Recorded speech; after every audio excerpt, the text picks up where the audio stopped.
ಆತ್ಮೀಯ ವಿದ್ಯಾರ್ಥಿನಿಯರೇ ನಮಸ್ಕಾರ.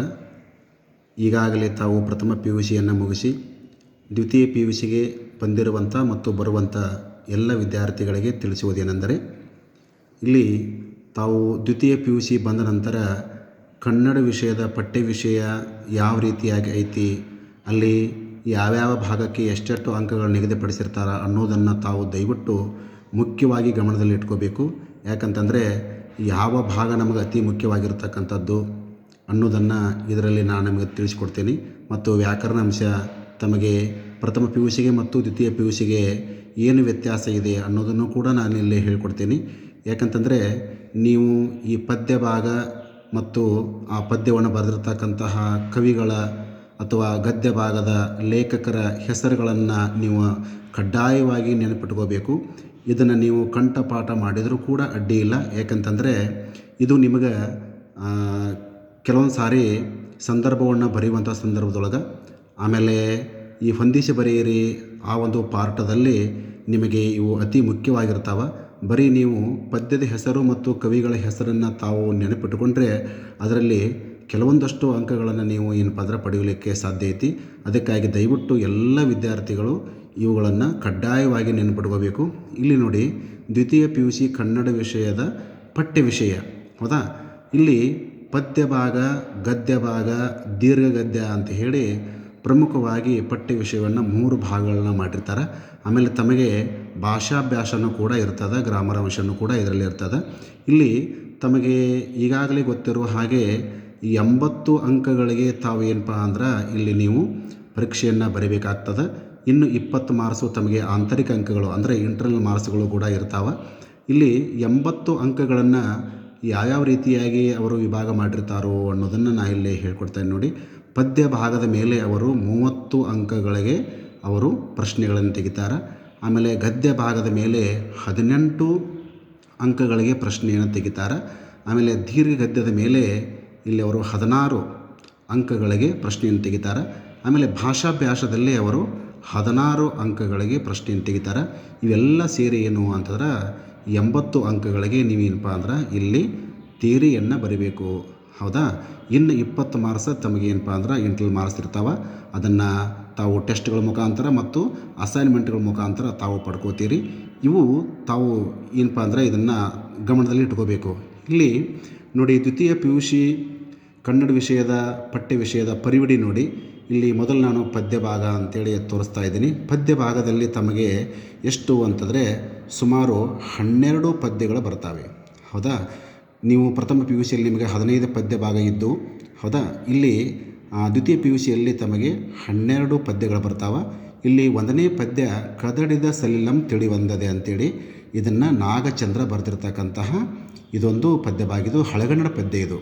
ಆಮೇಲೆ 2ನೇದು ವಚನಗಳು ಅಂತ ಬರ್ತದೆ. ಇಲ್ಲಿ ವಚನಗಳನ್ನು 2 ವಚನಗಳನ್ನು ತಮಗಿಟ್ಟಿದ್ದಾರೆ. ಒಂದು ಬಸವಣ್ಣವರ ವಚನಗಳು ಅಂತ ಇಟ್ಟಿದ್ದಾರೆ, ಇನ್ನೊಂದು ಉರ್ಲಿಂಗ ಪೆದ್ದೆಯ ವಚನಗಳು ಅಂಥೇಳಿ ಪ್ರಮುಖವಾಗಿ 2 ವಚನಗಳನ್ನು ಇಲ್ಲಿ ಅವರು ಇಟ್ಟಿದ್ದಾರೆ. ಆಮೇಲೆ 3ನೇ ಪದ್ಯ ಇದು ಕೂಡ ಹಳೆಗನ್ನಡ ಪದ್ಯ.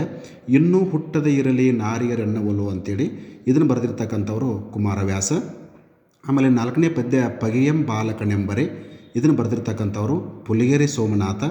ಆಮೇಲೆ 5ನೇ ಪದ್ಯ ಜಾಲಿಯ ಮರದಂತೆ ಇದನ್ನು ಬರೆದಿರ್ತಕ್ಕಂಥವರು ಪುರಂದರದಾಸರು. 6ನೇ ಪದ್ಯ ಹಬ್ಬಲಿ ಅವರ ರಸಬಳ್ಳಿ ಇದನ್ನು ಬರೆದಿರ್ತಕ್ಕಂಥವರು ಇಲ್ಲಿ ಇದಕ್ಕೆ ಲಿಖಿತವಾಗಿರ್ತಕ್ಕಂತಹ ಒಂದು ಬರಹಗಾರರು ಇರೋದಿಲ್ಲ, ಯಾಕಂದರೆ ಇದೊಂದು ಜನಪದ ಕಾವ್ಯ ಆಗಿರೋದ್ರಿಂದ. ಆಮೇಲೆ 7ನೇ ಪದ್ಯ ಬೆಳಗು ಜಾವ ಇದನ್ನು ಬರೆದಿರ್ತಕ್ಕಂಥವರು ದ ರಾ ಬೇಂದ್ರೆ. ಆಮೇಲೆ 8ನೇ ಪದ್ಯ ಮುಂಬೈ ಜಾತಕ ಅಂಥೇಳಿ ಇದನ್ನು ಬರೆದಿರ್ತಕ್ಕಂಥವರು ಡಾಕ್ಟರ್ GS ಶಿವರುದ್ರಪ್ಪ ಅಂಥೇಳಿ. ಆಮೇಲೆ 9ನೇ ಪದ್ಯ ಶಿಲುಬೆ ಏರಿದ್ದಾನೆ ಅಂಥೇಳಿ ಇದು ಪದ್ಯ. ಇದನ್ನು KS ನಿಸಾರ್ ಅಹ್ಮದ್ ಅವರು ಬರೆದಿರ್ತಕ್ಕಂಥದ್ದು. ಆಮೇಲೆ 10ನೇ ಪದ್ಯ ಒಂದು ಹೂ ಹೆಚ್ಚಿಗೆ ಇಡುತ್ತೀನಿ ಈ ಒಂದು ಪದ್ಯವನ್ನು ಲಲಿತಾ ಸಿದ್ದಬಸವೇನವರು ಬರೆದಿರ್ತಕ್ಕಂಥದ್ದು. ಆಮೇಲೆ 11ನೇ ಪದ್ಯ ಹತ್ತಿ ಚಿತ್ತ ಮತ್ತು ಇದನ್ನು ಬರೆದಿರ್ತಕ್ಕಂಥವ್ರು ಟಿ ಯಲ್ಲಪ್ಪ ಅಂಥೇಳಿ. ಇನ್ನು 12ನೇ ಪದ್ಯ ಕೊನೆಯ ಪದ್ಯ ಒಮ್ಮೆ ನಗುತ್ತೇವೆ ಅಂಥೇಳಿ ಇದನ್ನು ಸುಕನ್ಯಾ ಮಾರುತಿಯವರು ಬರೆದಿರ್ತಕ್ಕಂಥದ್ದು. ಇಟ್ಟು ತಮಗೇನು ಅಂತಂದ್ರೆ ಸುಮಾರು 12 ಪದ್ಯ ಭಾಗ ಏನಪ್ಪ ಅಂದ್ರೆ ನಿಮಗೆ ಇಲ್ಲಿ ಬರ್ತಾವೆ. ಇನ್ನು ಗದ್ಯ ಭಾಗದಲ್ಲಿ ಬರ್ತಕ್ಕಂತಹ ಇಲ್ಲಿ ಗದ್ಯಗಳನ್ನು ನೋಡಿ, ಗದ್ಯ ಭಾಗ ಅಂತೇಳಿ ಇಲ್ಲಿ ಹೇಳಿದ್ದೀನಿ.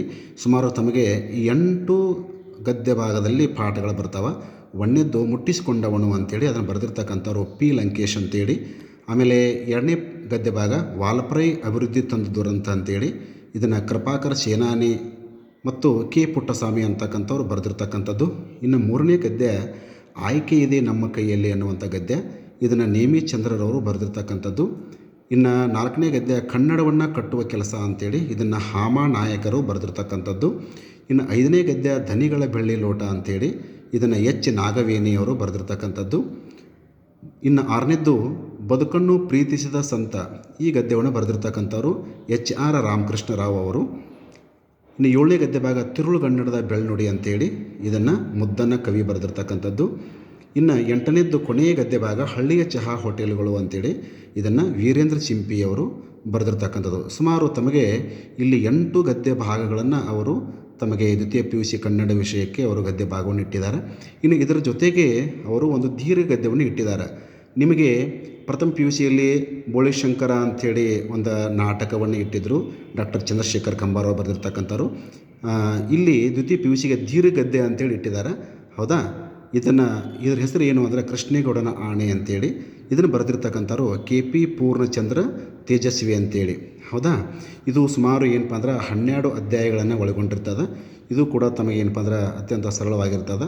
ನಾವು ಅಲ್ಲಿ ಅಂದರೆ ಉಪನ್ಯಾಸಕರು ತಮಗೆ ತರಗತಿಯಲ್ಲೇ ಸರಿಯಾಗಿ ಏನಪ್ಪ ಅಂದ್ರೆ ಅದನ್ನು ಹೇಳ್ಕೊಡ್ತಾರೆ. ಇಲ್ಲಿ ತಮಗೆ ಇಷ್ಟು ಏನು ಅಂತಂದರೆ, ಇದು ಪರಿವಿಡಿಯಲ್ಲಿ ಮುಖ್ಯವಾಗಿ ಬರ್ತಕ್ಕಂಥದ್ದು ಇದು ಪದ್ಯ ಭಾಗ, ಗದ್ಯ ಭಾಗ ಮತ್ತು ದೀರ್ಘಗದ್ಯ.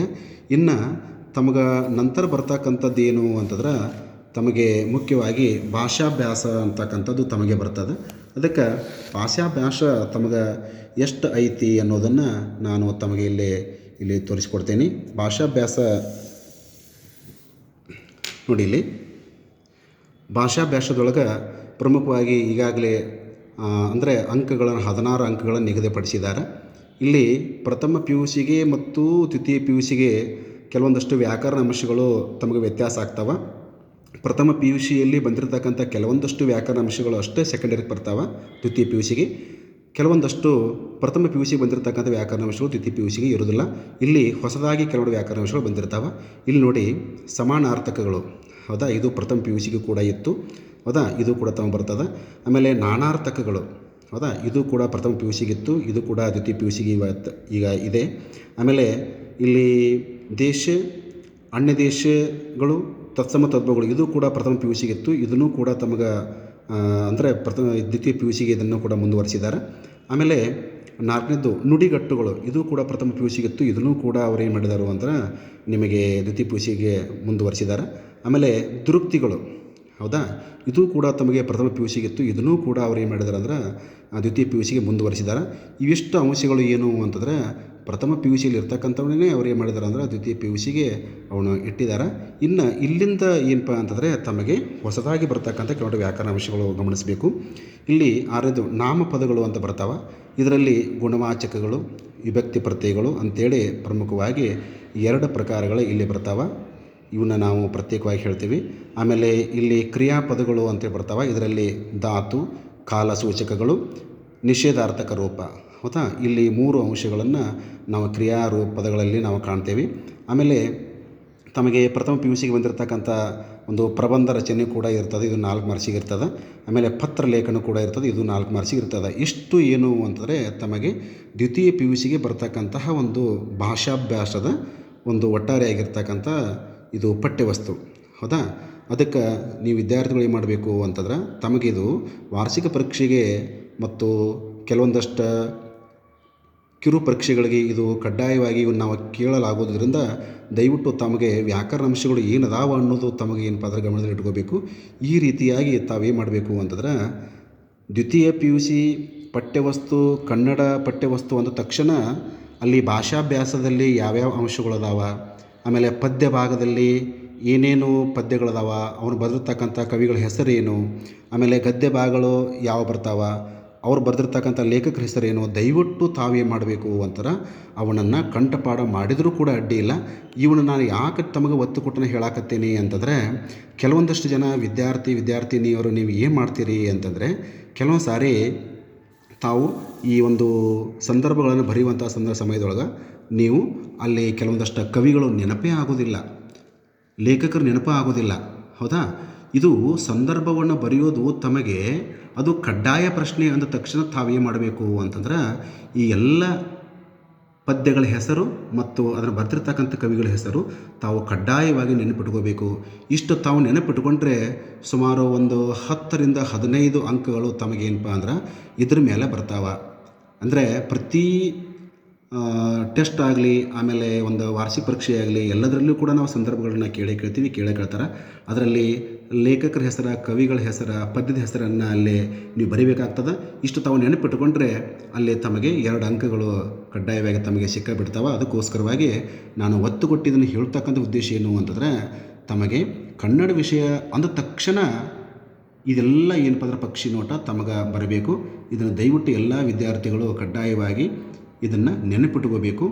ನಾನು ಮುಂದಿನ ಒಂದು ವಿಡಿಯೋದಲ್ಲಿ ಪ್ರತ್ಯೇಕವಾಗಿ ತಮಗೆ ಹಳೆಗನ್ನಡ ಪದ್ಯ ಗ್ರಾಮರ್ಗಳನ್ನು ನಾನು ಸವಿವರವಾಗಿ ಏನಪ್ಪ ಅಂತಂದರೆ ಅಲ್ಲಿ ನಾನು ಎಕ್ಸ್ಪ್ಲೇನ್ ಮಾಡಿ ವಿವರಣೆಯೊಂದಿಗೆ ನಿಮಗೆ ಹೇಳಿಕೊಡ್ತೀನಿ. ನಮಸ್ಕಾರ.